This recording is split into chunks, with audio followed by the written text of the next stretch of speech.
The rain on Relax wasn't natural. It was synthesized, precisely programmed to fall in 0.3-second intervals to keep the moon's surface temperatures manageable for the oxygen-breathing client species of the Galactic Concorde. It wasn't supposed to feel poetic, but to Commander Raltaro, staring down at the old man seated on the cargo crate, dripping wet and humming a human tune, it felt unnervingly theatrical. He was wearing a patched-up Earth Marine jacket from a war 70 years old, one boot untied, a wide-brimmed hat drooping with moisture, and an expression that belonged to a man who'd seen enough death to stop fearing it. He didn't look up as the squad of elite Turval enforcers formed a circle around him, plasma lances aimed squarely at his chest. "You are trespassing on restricted territory," Raltaro said, his voice modulated through the helmet's vocal amplifier. "State your designation and allegiance." The old man finally looked up, grin lazy, eyes sharp. "Name's Joe," he said. "Joe." A long beat passed. The Turval soldiers glanced at each other in quiet confusion. Raltaro narrowed his gaze. "Surname?" Joe shrugged. "Just Joe." The scanners did their sweep. No implants, no digital ID, no biometric match in any galactic registry. That alone was disturbing. Every human born in the last 100 years was databased at birth.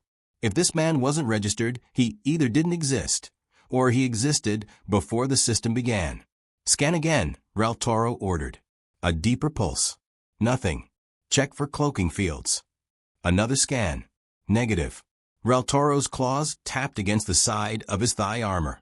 The other commanders back at Fleet Headquarters had been laughing about it earlier. Humans still sending relics as scouts, but something about this particular relic made Raltaro itch beneath his skin. Joe pulled a rusted harmonica from his pocket, wiped it on his sleeve, and gave it a soft blow. A few haunting notes floated into the storm. "Seize him." The soldiers moved in. Joe didn't resist. He didn't flinch. He held out his wrists like he'd done this before, too many times to care. Plasma cuffs clamped around his arms. As they marched him toward the shuttle, Joe paused and looked back at the crate he'd been sitting on. "You'll want to check inside that box," he said casually, "before you open it." Raltaro frowned. "Why?" "Because if I wanted to be caught, you really think I'd come empty-handed?" 10 minutes later, the crate exploded in a non-lethal EMP burst, wiping out every sensor in a 5-mile radius.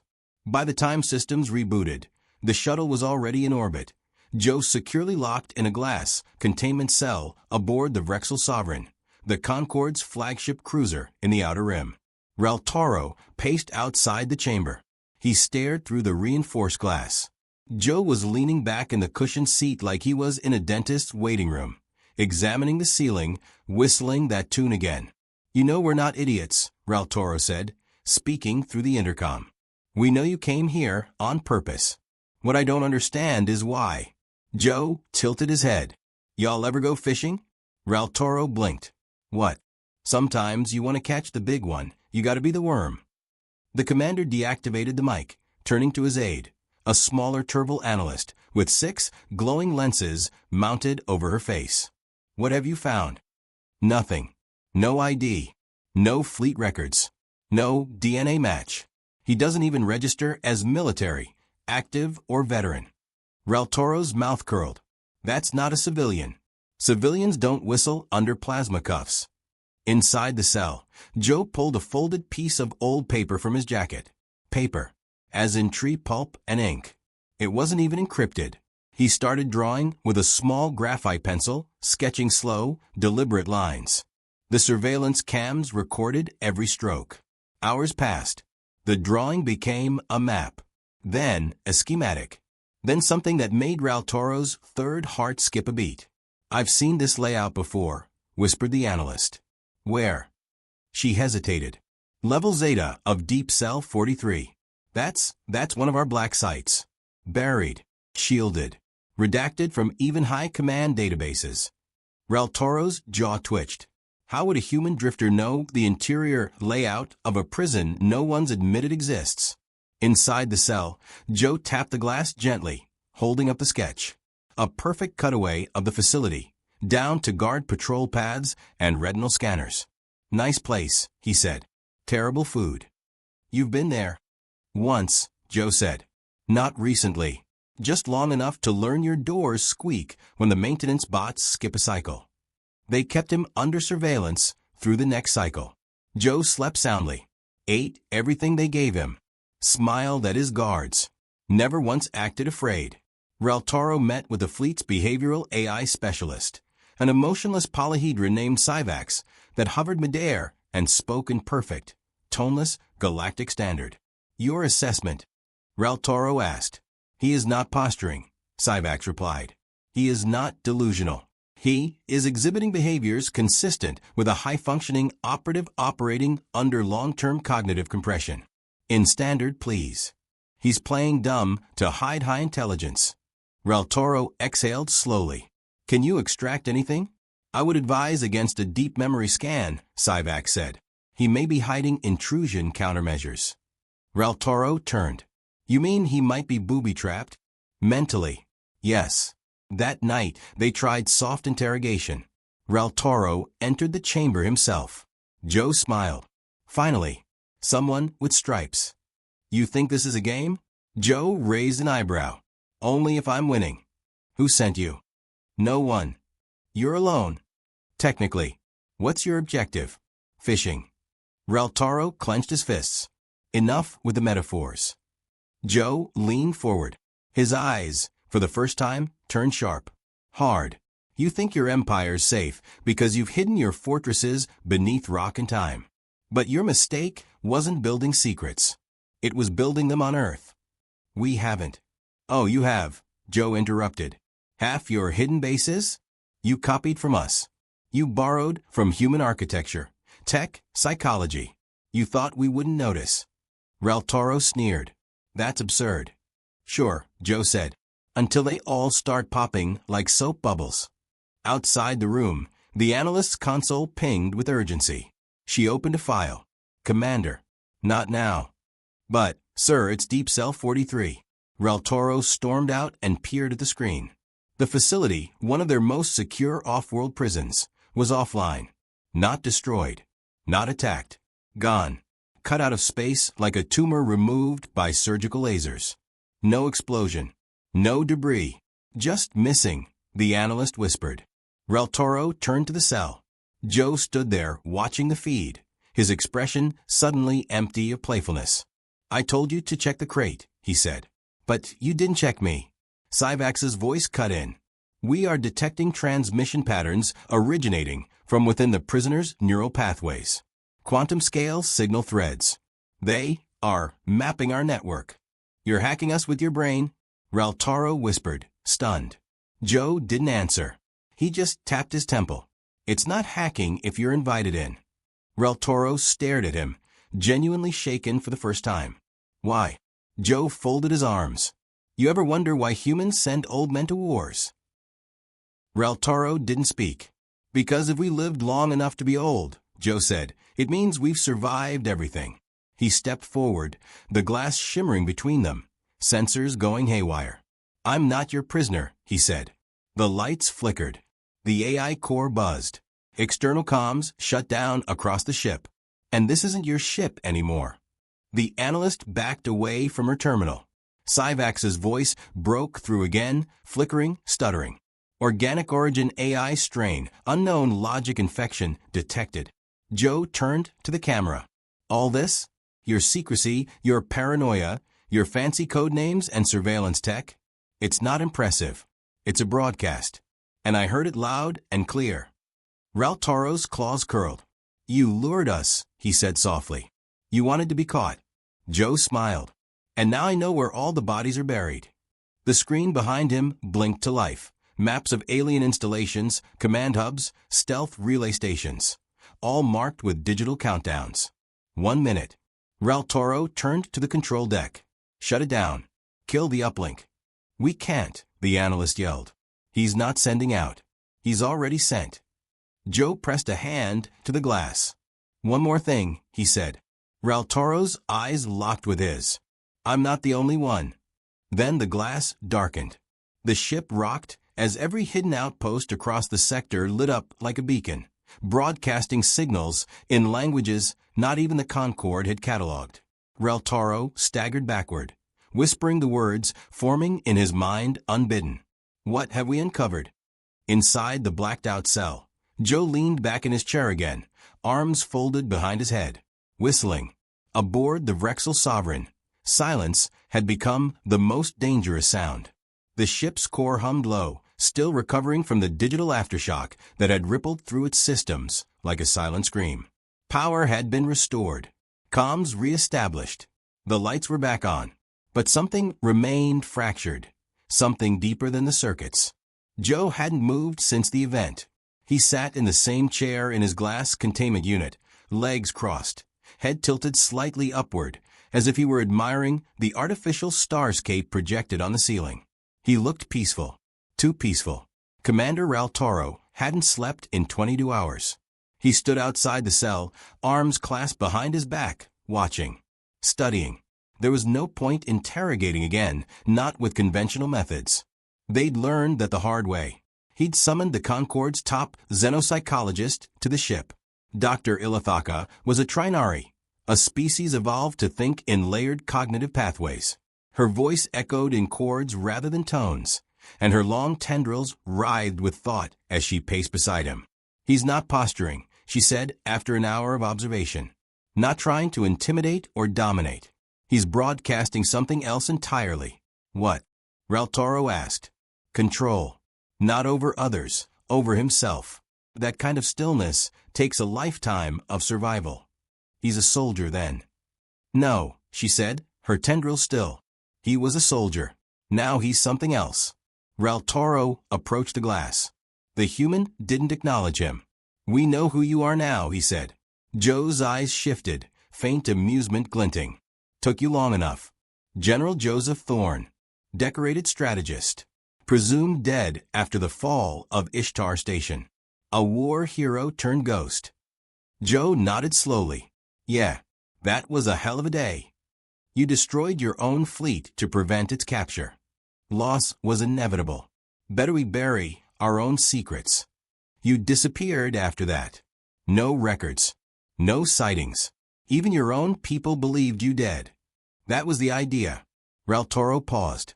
Why come back? Joe finally stood, stretching like he'd been waiting for this part.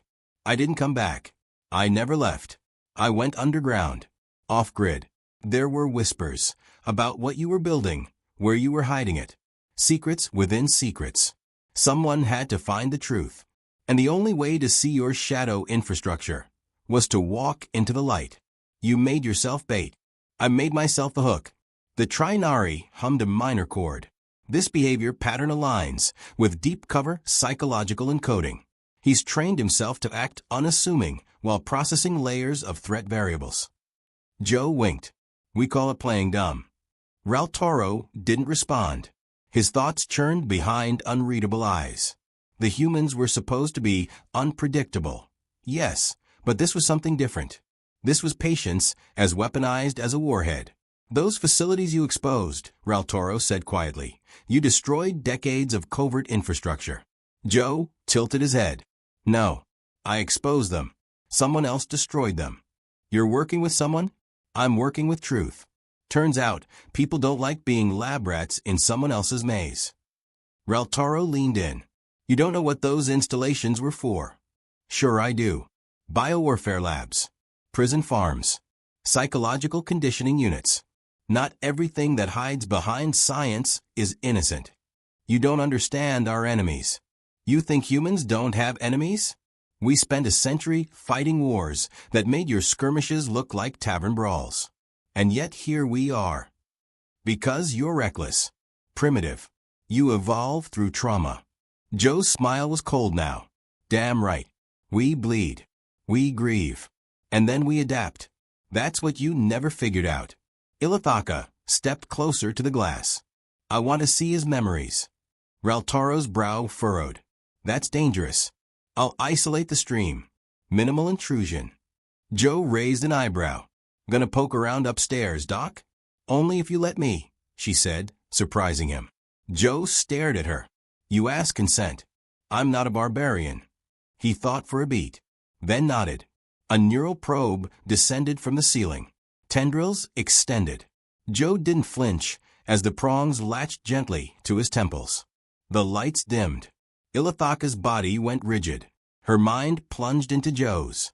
It wasn't a normal memory. It was a war zone. Explosions. Shouts. Smoke filling steel corridors. Joe, young, angry, covered in blood, dragging a wounded soldier through a breach in the hull. "Hold the line," he screamed. "We don't retreat." Another flash. Joe standing before a tactical map, predicting enemy movements down to the breath. Then darkness. A cold room. Joe, older now, tired, eyes sunken, speaking softly to a camera. "If you're seeing this, I'm dead. Which means I failed." A child's drawing sat beside him. A family he never returned to. Ilithaka pulled back, gasping. Her tendrils twitched violently. "You saw it?" Joe asked, voice quieter now. She nodded. "You still think I'm just playing games?" She shook her head. "No. You're a man who lost everything and decided to turn grief into strategy." Raltoro gestured her away. "What else did you see?" His mind is heavily structured. He thinks in tactical webs. Every conversation, every smile is weighted. Everything means something. Joe leaned against the glass. "I knew you'd come for me. I just needed to know when." "Why now?" Raltoro asked. "Because you started building things you couldn't control. Started erasing your own people. Your paranoia metastasized. We're protecting the Concord. You're consolidating power. And in doing so, you're making everyone a target." Raltoro stepped closer. "Target of what?" Joe looked past him. Bam! The lights dimmed again. A ripple passed through the ship's core. Raltoro's communicator sparked. The analyst's voice crackled in. "Commander, we're getting an incoming signal. Not from a fleet. From somewhere else. Be specific." "I can't. It's every frequency. At once. Like it's skipping through dimensions." Joe folded his arms. "There it is." "What did you do?" "I didn't do anything. I just flipped the lights on. Let them know someone's home." Raltoro turned to Ilithaka. "What's he talking about?" She whispered, I think the installations weren't just hiding from us. They were shielding us." Joe nodded. "And now that they're gone?" A distant boom echoed through the ship. Systems flickered. The hull vibrated. "Shields holding," the analyst reported. "But something just bypassed our long-range sensors. It appeared, then vanished." "Into where?" Raltoro demanded. "Unknown. But it's watching us." Joe tapped the glass with one knuckle. "You thought I was the threat. I was just the alarm bell." "Why would you trigger something like this?" "Because we needed to know what was out there. And you were too busy building empires in the dark." Raltoro's voice dropped low. "You might have doomed us." "No," Joe said, voice calm. "I gave you a chance." He turned to Ilithaka. "You saw the face of war in my memories. That was just one human war. You think we've survived this long because we're clever? It's because we're used to losing. But we never stop. That's the part your kind never understood." Raltoro stared at him, suddenly unsure of the ground beneath his boots. His enemy was supposed to be a relic, a shadow. But instead he stood before a man who had endured what most species couldn't fathom, and came out the other side harder, smarter, more dangerous. "I still don't know what you want," Raltoro said. "I want the same thing you do," Joe said. "To survive what's coming. The difference is I've already looked it in the eye." The analyst's voice returned. "Commander, we just lost contact with 5 listening posts on the edge of the Orion shell. Destroyed. Gone. Like deleted." Joe stepped back from the glass. "This isn't a war," he said. "It's a hunt. And now it's begun." Raltoro turned away, tension in every movement. He thought he was playing defense. Now, he wasn't sure the game board even existed. As he reached the door, Joe's voice followed him. "One more thing." Raltoro paused. "I didn't come alone." The commander spun. "What?" Joe smiled. "Check your brig." Alarms screamed through the ship. Ilithaka looked up, tendrils coiling in fear. Raltoro hit his comm security. "Report." A voice answered. Sir, we just lost containment in cell block Delta. Who breached it? A pause. Sir, no one breached it. There's nothing inside. It's just gone. Joe sat again, his smile fading into something grim. You didn't catch me, Commander. You just opened the door. The lights flickered one last time. And, in the darkness, something ancient began to listen. The war didn't start with weapons. It started with silence. A signal. The kind of silence that screamed in wavelengths only machines could hear. On the bridge of the Vrexel Sovereign, red glyphs pulsed across the main display. The crew, a mix of Turval officers and Concord liaison species, spoke in clipped tones, trying to maintain protocol as every sensor tried to decipher the impossible. Nothing was attacking them. Not visibly. But something was inside the ship. Not a life form, not a breach. A presence. Data flow slowed. Command relays looped in recursive logic. Minor systems blinked offline like dying neurons. And in the containment chamber, Joe Thorne waited. He wasn't watching the displays. He didn't need to. He could feel it, like an old scar flaring with the scent of gunmetal in the air. There was a rhythm to war, a pulse beneath all the noise. And right now, it was beating louder than it had in decades. Reltoro stormed onto the bridge, jaw tight, eyes flaring. Lock him down, he barked. I want a neural firewall erected around his cell. Shut off all passive listening devices. Nothing in, nothing out. Yes, Commander, the analyst responded, her voice stretched thin. A drone unit detached from the wall and hovered toward the glass cell. Inside, Joe remained seated, gaze steady, unmoved. The drone projected a holographic lattice around him. A barrier of anti-quantum data suppression, top-tier Concord tech. Joe didn't react. He just smiled faintly and said, "You're a few moves late." The lattice buzzed, then flickered, then collapsed like wet paper. The drone dropped to the ground, twitching. "Sir," the analyst said, "we've got something else." A signal burst. It's not from him. It's from within the ship. Reltoro turned sharply. What part? Every part. Lights overhead shifted, turning a dull violet. In the background, the ship's central AI core lit up. Syvax's voice emerged, warbling and disjointed. Source non-local, encryption recursive, origin unknown. Then a pause. But familiar. Joe stood now, brushing imaginary dust off his sleeves. Told you. You let the wrong man on the wrong ship. Who is doing this? Reltoro demanded. I am, Joe said simply. But not how you think. He tapped the side of his skull. There's a map in here. A trail of breadcrumbs. I've been leaving it for years. Reltoro narrowed his eyes. For who? Joe looked up. Us. The bridge went dead silent. The crew exchanged glances. No one dared breathe. Reltoro stepped closer to the glass, fury suppressed beneath his exterior. Explain. Now, you think this is about humans versus aliens, Joe said. It's not. It never was. It's about what's coming. And what's already here. You're rambling. No, Joe said calmly. I'm remembering. He paced now, slow, deliberate. You ever study human brain function? He asked. Our memories aren't just data storage. They're pattern factories. We remember pain better than joy. We obsess. We replay. That's how I figured it out. Reltoro stayed silent. Joe continued. Back during Ishtar, I noticed something. Our systems kept glitching in predictable ways. Not random failures, patterns. Like someone was watching how we learned, how we fought.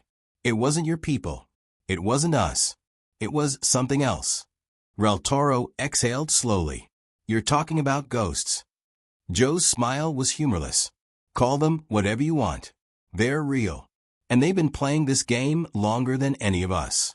I lost everything trying to find them. And I did. He pointed upward. And now they're watching you. The ship shuddered. Not from impact, but from resonance. A tone hummed through the deck, just below the threshold of hearing.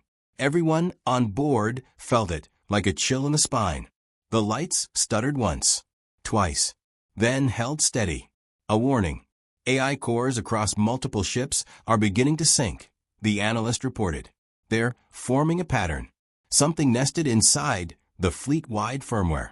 Old code. How old? Reltoro asked. Older than the Concorde. Joe placed a hand on the glass. It's a seed. Planted decades ago. Maybe longer. Buried so deep, you'd never find it until someone made you look. You, Reltoro said, realization dawning. I had to know where it led, Joe said. So I fed the signal. I let them track me. I gave them breadcrumbs they couldn't resist. And when you brought me here, you brought them here too. You've doomed us. Joe shook his head. I gave you a fighting chance. Unidentified object. No mass. No energy signature. No spatial distortion. Just there. Then gone. Then there again, closer. Joe's eyes narrowed. Here we go. Ilithaka entered the bridge, tendrils coiling tight. It's observing us through perception filters. It doesn't need ships. It's inside our observation. Inside what? Reltoro snapped. Our expectations, she said. It hides by obeying the logic we impose on reality. Reltoro stared at her. That doesn't make sense.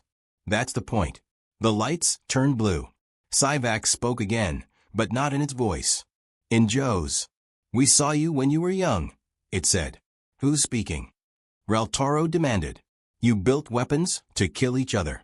We built mirrors. You look into them now. Joe took a breath, eyes distant. That's their message, he said. They don't invade. They infect. Thoughts, ideas, fears. They grow inside the cracks. The crew shifted uneasily. Something cold crawled across their skin, though the temperature hadn't changed. Then why come here? Ilithaka asked softly. Joe answered. Because they want you to see what you've become. They don't destroy empires. They let empires destroy themselves. The image on the display shifted. Static. Then a memory. Joe. Younger. Standing before a dead field. Earth? Maybe. Bodies stretched across the horizon. He looked into the camera, eyes hollow. I told myself it was worth it, the echo of his voice said. Then the memory faded. Reltoro turned to Joe, quieter now. Why show us this? Because you need to stop being conquerors, Joe said, and start being survivors. A burst of static exploded across every comm system. No voice. Just a symbol. A spiral. Black on black. It twisted in the eyes, impossible geometry, flickering between dimensions. Everyone look away, Ilithaka shouted. Too late. One officer screamed and dropped, convulsing. The spiral vanished. We're under mimetic attack, the analyst said, panicked. Visual data compromising cognitive function. Joe stepped away from the glass. Your protocols can't help you now. Then what can? Reltoro asked, voice tight. Adaptation, Joe said. What humans do best. He reached into his jacket and pulled out a device, small, unassuming. Wait, how did you? The analyst started. Joe pressed it. The containment cell shimmered. Not deactivated. Not hacked. It simply ceased to exist. Joe stepped onto the bridge. Weapons aimed instantly. Don't, he said. We don't have time. Stand down, Reltoro ordered. Joe moved to the central console, fingers dancing across the interface like he'd trained on it his whole life. I embedded a command thread during your scans. I know your ship better than you do. What are you doing? Ilithaka asked. Calling reinforcements. From Earth. No, Joe said, smirking. From me. The ship's secondary AI core activated. A new voice spoke. Female. Soft. American accent. Old school charm. Hello, Joe. Miss me? Joe nodded. Daisy, it's time. Time for what? He smiled grimly. Time to burn the spiral. Daisy's AI core surged. Across the ship, systems realigned. Firewalls rebuilt themselves in organic patterns, not code. Simulations of human neuroplasticity. What is that? Reltoro asked. Joe's voice dropped low. It's a copy of my mind. My failsafe. My answer to the infection. You copied yourself. I lost too many good people. I wasn't going to leave humanity's survival up to chance. The hull rattled. Something enormous passed through the space above them. A ripple in physics. The display showed nothing. Then it rendered an outline. A creature. Vast. Unreal. Raltoro whispered, "That's not a ship." Joe stared. "No. That's a thought given form." "Can we fight it?" Joe's face hardened. "We can try." Daisy activated.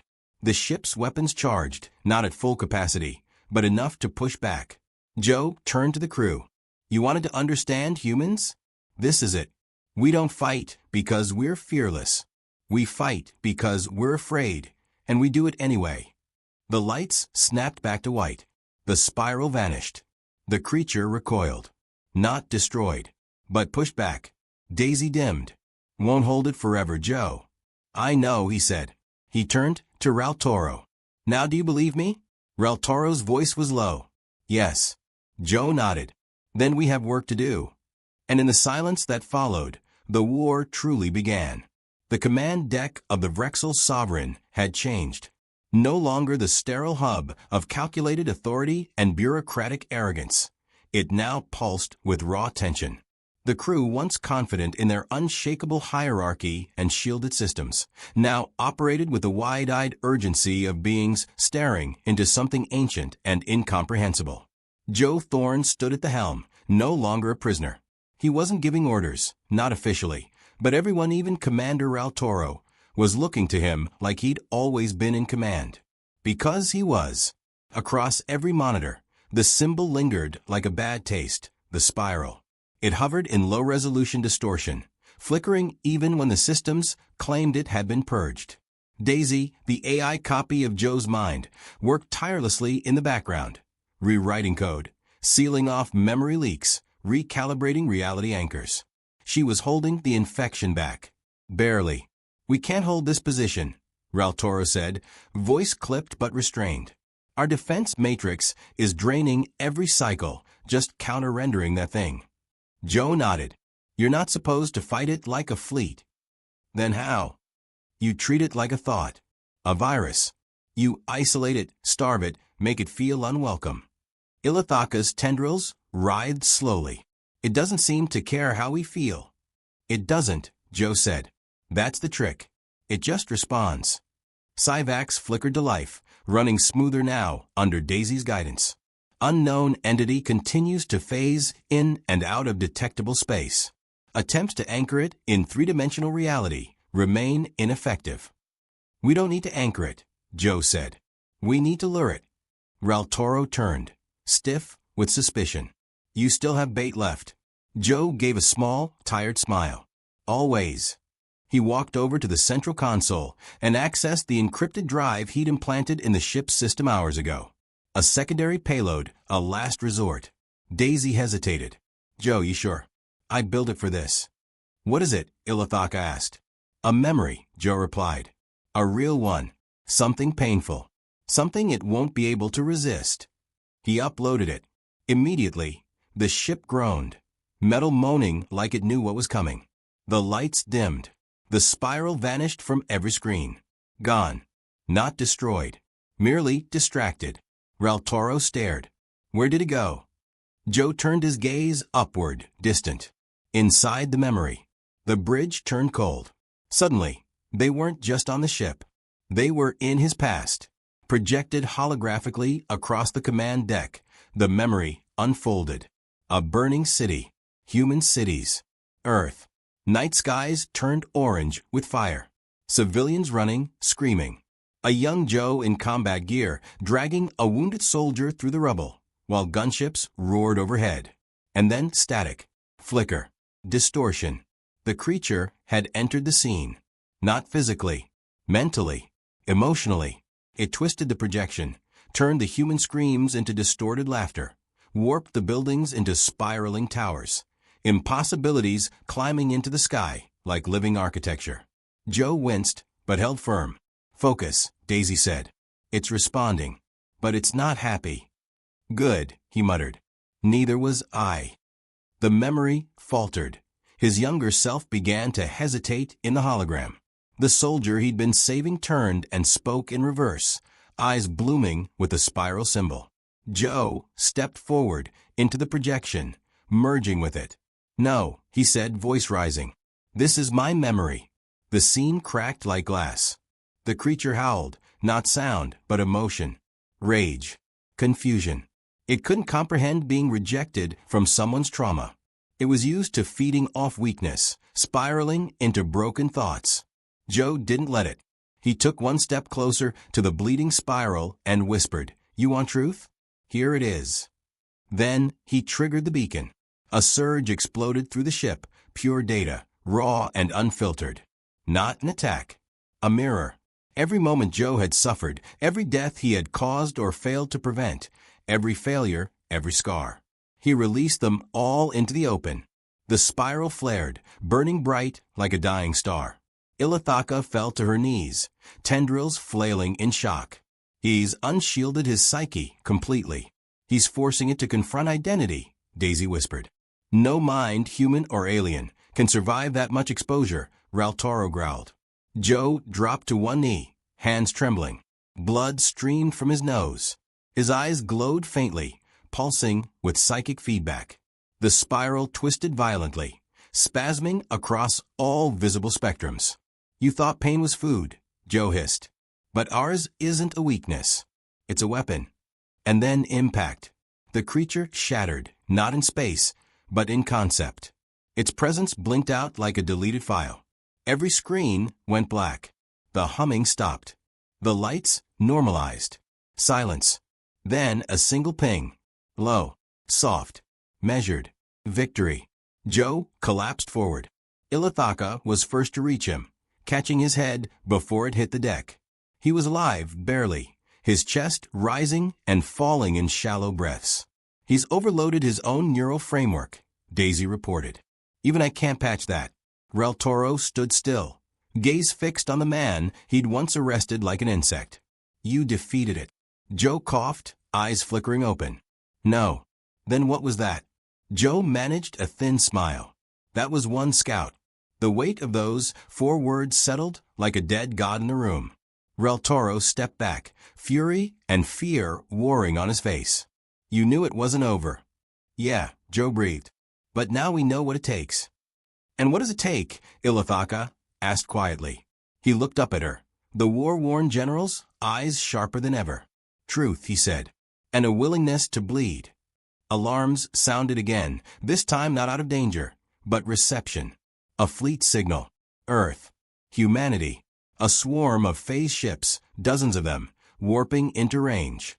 Every one of them broadcasting a single line of text. Beacon received. "We're here." Raltoro watched the displays with something he hadn't felt in cycles. Awe. These weren't conquerors. They weren't diplomats. They were survivors, arriving not with arrogance, but readiness. Joe sat up, wiping the blood from his mouth. "Now we fight as one," he said. "No more secrets. No more shadows." "What do we call this alliance?" Ilithaka asked. Joe thought for a second, then looked around the bridge of a ship that had once imprisoned him. "Call it whatever you want," he said. "But understand this."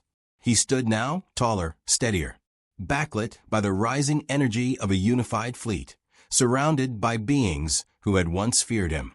"This was never my war," he said, "but it sure as hell is going to be my victory." And the stars beyond the glass burned just a little brighter.